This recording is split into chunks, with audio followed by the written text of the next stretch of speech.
Today I'm going to talk to you about one of my favorite indicators, and it's called Heiken Ashi. And we'll start with the rules. Basically, what we use are two indicators. One is the exponential moving average 14, EMA 14, with the blue color.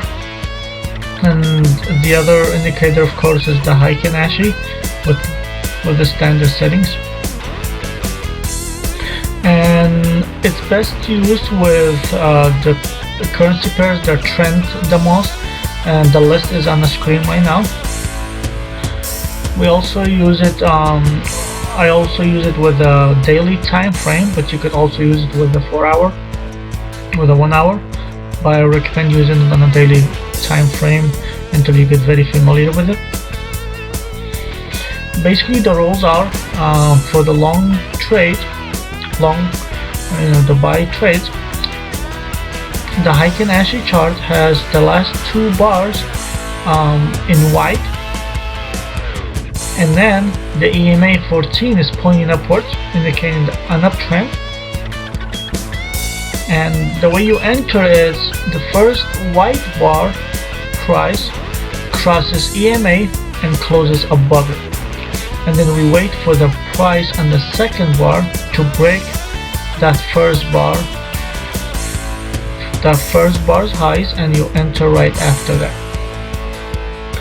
Now on the short trades, the sell trade, it's kind of similar but in the opposite direction. The Heiken Ashi chart has the last two bars in red. The EMA 14 is pointing downwards, indicating a downtrend, and the first red bar price crosses EMA and closes below it. And then we wait for the price on the second bar to break that first bar low, and we enter right after that. And I'm gonna show you some examples right now. This is a MetaTrader 4, and this is Euro US daily. And if you can look at this, basically the trend kind of started right here on September 13. Now again, these are two white bars. The EMA is pointing upward, and the second bar broke that first white bar, so we would have entered right here, for example.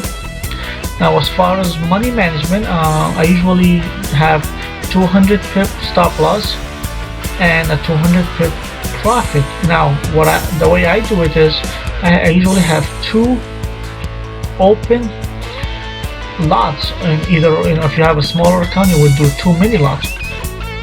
Now as soon as our profit reaches 200 pips, which on this one kind of did, then we would close the first lot or mini lot if you have a smaller account, and remove the stop loss to break even after that.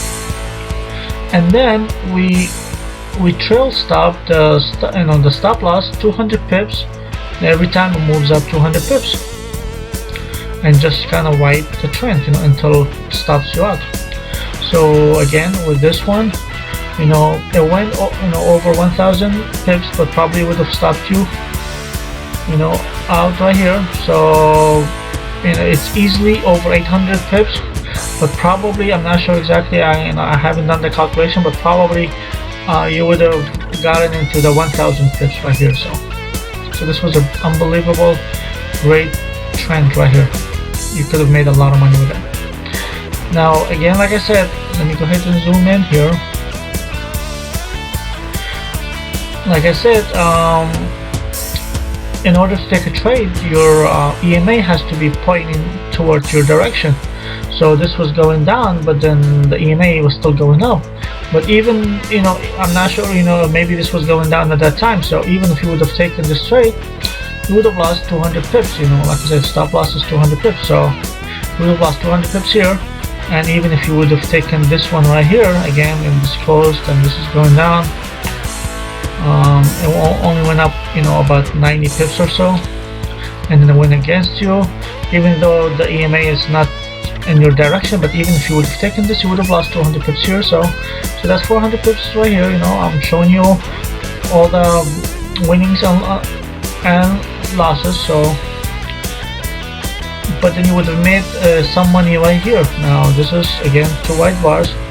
First and the second one broke the first bar, and it's over 300 pips. So you would have made at least 200 pips right here. Now again on the downturn right here, again broke, closed. Second one broke the first bar, and it's over 200 pips. So you would have made 400 pips right here. You kind of paid for those 2 losses if you would have taken these 2 losses, but you would have still had this long 800 plus pip winnings right here. So again, this is only Euro US, but you could use it with any other pair also. Here is British Pound and Euro US, for example, and right here you would have taken this one right here. It's over 200 pips, probably 500 pips. You probably would have made at least 400 pips right here. Now on the downturn right here, you would have lost money. You would have lost 200 pips. But on the uptrend, you would have made money here. Now you would have not taken a trade here, obviously, because this did not break the first bar. So you would have taken it on the break of this bar. Even if you would have taken on the break of the first bar, but on the third bar right here, you would have still made over close 400 pips. So